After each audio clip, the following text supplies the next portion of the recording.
Во вестите на Имнет телевизија ќе гледате. Се асфалтира крак од обиколницата кој води кон викенд населбата Плуждино во Штип. Се поставуваат тротоарски површини, а во завршна фаза и тендерската постапка за изградба на мост на река Брегалница. Годинава ќе биде најлошо во делот на исплата на регрес за годишен одмор, велат од Гласен текстилец Штип. Стојат најавите дека дел од фирмите ќе исплатат многу помала сума од предвиденото.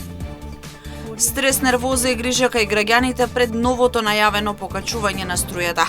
Остануваат без решение, бидејќи како што велат и досега идва и врзувале крај со крај. Многумина ќе го променат и начинот на грејење.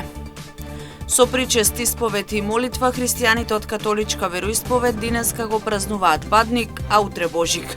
Вечерва предвидено Бадникова трпеза и свечена литургија во нивниот храм. Со вестите почнуваме веднаш по рекламите. Останете со нас.